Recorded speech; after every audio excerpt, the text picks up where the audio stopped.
उस वाकये की सनसनीखेज दास्तान जिसने पुलिस अफसर का सपना देखते एक नोखेज लड़के को सबसे बड़े भारतीय शहर का जेरे जमीन दुनिया का बेताज बादशाह बना डाला, जिसका नाम सुनते ही वक्त की सरकार न सिर्फ कांप उठती थी बल्कि लोग अपने बच्चों को उसका नाम लेकर डराया करते थे।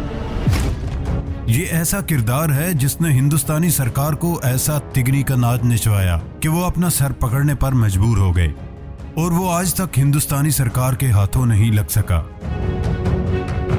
ऐसा किरदार जिस पर हिंदुस्तानी फिल्म इंडस्ट्री भी इस किरदार को फिल्माने से पीछे ना हटी, और उसका नाम है दाऊद इब्राहिम, डॉन दाऊद इब्राहिम। इस वीडियो का पार्ट 1 डिस्क्रिप्शन में लिंक के साथ मौजूद है। पहली वीडियो को देखने के लिए इस लिंक को क्लिक करके वीडियो देख सकते हैं। वालिद उससे सख्त नाराज थे, अब भी वो उस पे हाथ उठा देते। फुटकारना तो मामूल बन चुका था, मगर वो उनकी बहुत इज्जत करता था। बाप के सामने नजरें झुकाए रखता और उंगली तक न उठाता। अब उसी बाप और भाई की बेइज्जती का सुनकर वो गुस्से के मारे लर्जने लगा। उसने कसम खाई कि वो उनकी तज़हीक करने पर बच्चू दादा की सल्तनत का तिया पांचा कर डालेगा। दाऊद दरअसल जानता था कि बच्चू नहीं, वालिद ने उस पे एहसानात कर रखे हैं।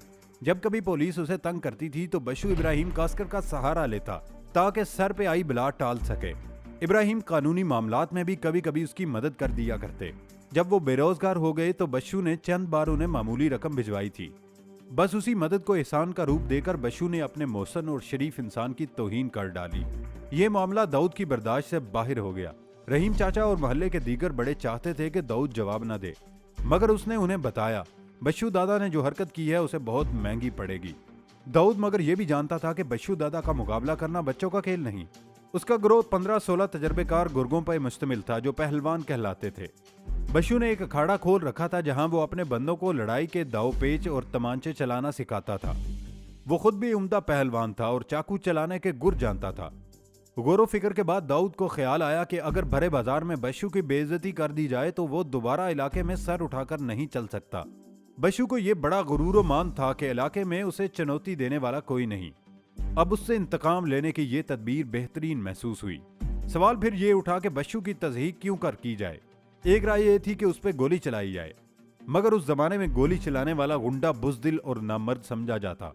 दाऊद भी तमांचे नहीं, अपनी जहानत और ताकत के बलबोते पर खुद को मनवाना चाहता था, इसलिए ये हल नहीं भाया। वो और उसके लड़के चाकूबाजी में ताक न थे, लिहाजा ये तदबीर भी नामुनासिब लगी। उल्टा उनको फैंटी लग जाती। आखिर तय पाया कि बच्चू पर गंदे अंडों और टमाटरों से चांद मारी की जाए। आखिरी वक्त में दाऊद ने लड़कों से सोडा वाटर की खाली बोतलें भी मंगवा ली। वो उन्हें भी बच्चू दादा और उसके मुहावजों पर फेंकना चाहता था। यूं दाऊद के ज़हन रसा ने एक अनोखा हथियार दरियाफ्त कर लिया। बंबई की तारीख में पहला मौका था कि सोडा वाटर की बोतलें दंगे फसाद में इस्तेमाल हुई। उस जमाने में गुंडों की भी कुछ इकदार और उसूल थे। वो पैसे के पीछे लगकर मादर पिदर आजाद नहीं हुए थे, मजहबी रसूम भी बजा लाते। बच्चू मकामी मस्जिद में जुमा पढ़ता था। उसे ज्यादा से ज्यादा बेइज्जत करने की खातिर फैसला हुआ कि बाद अज जुमा उस पर हमला किया जाए। चुनाचे मुकर्ररा वक्त दाऊद और उसके गुर्गे मस्जिद से कुछ दूर खड़े हो गए। असला साथ था, खाली बोतलों के क्रेट और गंदे अंडों और टमाटरों से भरे टोकरे। जुमा खत्म हुआ तो बच्चू बाहर निकला। 3-4 पहलवान साथ थे। उसे देखते ही दाऊद एंड कंपनी ने असला संभाल कर हमला कर दिया। देखते ही देखते वो सर तपा गंदगी से लथड़ गया। टूटती बोतलों की करचियों से जख्म भी लगे। ये मंजर देखकर वहां जमा लोग सन्नाटे में आ गए। उनसे भी ज्यादा बच्चू और उसके पहलवान हैरान परेशान थे। आज तक किसी ने बच्चू पर हमला नहीं किया था। अब उसे निशाना बनाया गया तो वो भी बोतलों, अंडों और टमाटरों के गैर रिवायती असलहे से। चंद मिनट तो बच्चू और उसके गिरगों को समझ ही नहीं आया कि वो क्या करें। वो अपना आप गंदगी से बचाते रहे। आखिर बच्चू दादा ने खुद को संभाला, नेफे से चाकू निकाला, कड़ाकेदार आवाज में खोला और उसे हाथों में तोलता दाऊद की सिमत बढ़ा। उसकी आंखों में खून उतरा हुआ था। दाऊद जानता था कि वो चाकू चलाने में बच्चू के सामने नहीं ठहर सकता, इसीलिए ज्यादा शिद्दत से बच्चू पर बोतलें फेंकने लगा ताकि वो नजदीक न आ सके। इसी दौरान एक पहलवान बच्चू की मर्सिडीज कार लिए वहां आन पहुंचा। बच्चू ने आफियत यही समझी कि वहां से फरार हो जाए। वो गंदगी से लथड़ चुका था। बोतलों के टुकड़ों ने हाथ पांव जख्मी कर डाले थे। फिर लोगों ने उसकी जिल्लत और बेबसी का जो तमाशा देखा था, बच्चू के वहमो गुमान में भी नहीं आ सकता था। लिहाजा मुकाबला करने की बजाय उसने पसपाई इख्तियार कर ली। दाऊद और उसके साथी कार पर भी बोतलें फेंकने लगे। उन्होंने उसका अकबी शीशा और बत्तियां तोड़ डाली ताहम बशु दादा और उसके चमचे कार में बैठकर फरार होने में कामयाब हो गए। जब वो दुम दबाकर भाग गए तो लड़कों ने फतह की खुशी में नाराए हाय तहसीन बुलंद किए, मगर दाऊद इस जीत से खुश न था। अभी बदले की आग सर्द नहीं हुई थी। वो बशु दादा का पत्ता ही काट देना चाहता था। उसने अपने साथियों को मोटरसाइकिलों पर बिठाया और उन्हें लिए बशु के उखाड़े पहुंच गया, जहां दादा अपनी अना की तस्कीन के लिए दरबार भी लगाता था। वो एक बड़ा अखाड़ा था, कई कद आदम आईने नसब थे। पहलवान उनके सामने कुश्ती किया करते। बैठने की खातिर कुर्सियां और सोफे भी रखे थे।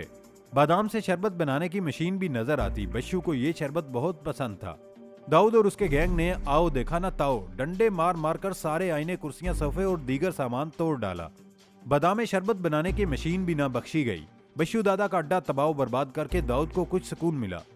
वो लड़कों को लिए चला गया, मगर बशु के जवाबी हमले का मुकाबला करने की खातिर चाको चौबंद रहा। बशु दादा सरेआम अपनी तजलील होने पे गुस्से से कांप रहा था। उसका बस चलता तो वो उसी वक्त दाऊद के पेट में चाकू घुसा देता। वो फिर दाऊद को इबरतनाक सजा देने के लिए मंसूबा बनाने लगा, मगर कुदरत इलाही कुछ और ही फैसला कर चुकी थी। दरअसल उस वक्त एक आला पुलिस अफसर इब्राहिम कास्कर का पुराना वाकिफकार और कदरदान था। जब उसे इतला मिली कि बशु ने इब्राहिम की बेइज्जती की है तो बहुत सदमा पहुंचा। उसके हुक्म पर अगले ही दिन पुलिस ने नेशनल सिक्योरिटी एक्ट के तहत बशु को गिरफ्तार कर लिया। उस नए कानून की रूह से मुंबई पुलिस किसी को भी 1 साल तक जेरे हिरासत रख सकती थी और उसकी जमानत ना होती। यूं डोंगरी में बशु दादा का दौर इख्तिताम पजीर हुआ। करीम लाला ने बशु की गैर हाजिरी में इलाका उसके दस्तराज खालिद पहलवान के सुपुर्द कर दिया।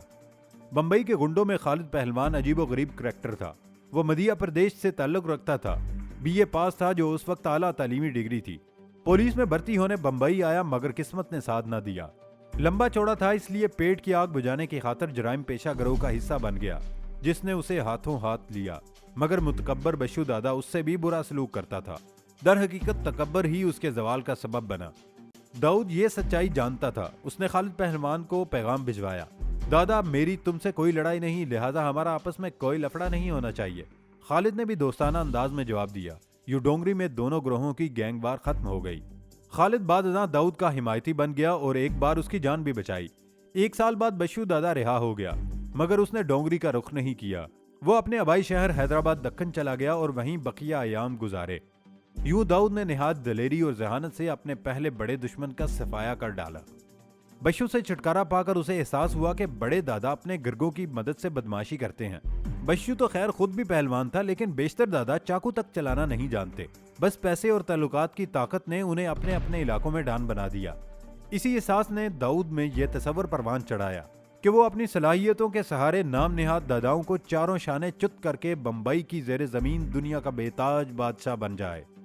ये कहा जा सकता है कि अगर बशु दादा इब्राहिम कास्कर और साबर की तजलील न करता तो शायद दाऊद की सरगर्मियों का दायरा कार डोंगरी तक महदूद रहता। आखिर भत्ता लेने से उसके और अहले खाना के अखराजात पूरे हो रहे थे और उसी जरूरत ने उसे गुंडा बनाया था। वैसे भी वो खुलेआम दादागिरी करके बाप के जज्बात को ठेस नहीं पहुंचाना चाहता था। उसका मानना था कि दौलतमंद बेईमानी से इमाम से पैसा लूटते और ऐंठते हैं, लिहाजा इन फ्राडियों से भत्ता लेना जायज है। दाऊद अमरा को घास तक न डालता, मगर गरीबों के साथ हमदर्दी और प्यार से पेश आता। ये बंबई के अक्सर दादाओं का वतीरा था। वो डके छुपे अंदाज में गरीबों की हर मुमकिन मदद करते। मगर बंबई में बशु दादा जैसे गुंडे भी बसते थे, जो ताकत और हैसियत पाकर मगरूर गुमंडी हो जाते। दाऊद का पाला भी ऐसे ही दादा से पड़ा।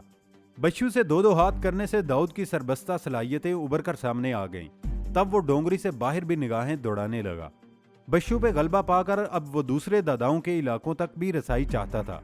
उसका पहला निशाना हाजी मस्तान बना, मगर ये चौंक गया, जिस पर दाऊद को खासी खिफ़त उठाना पड़ी। और बाप की मार से जो तकलीफ हुई वो अलग थी।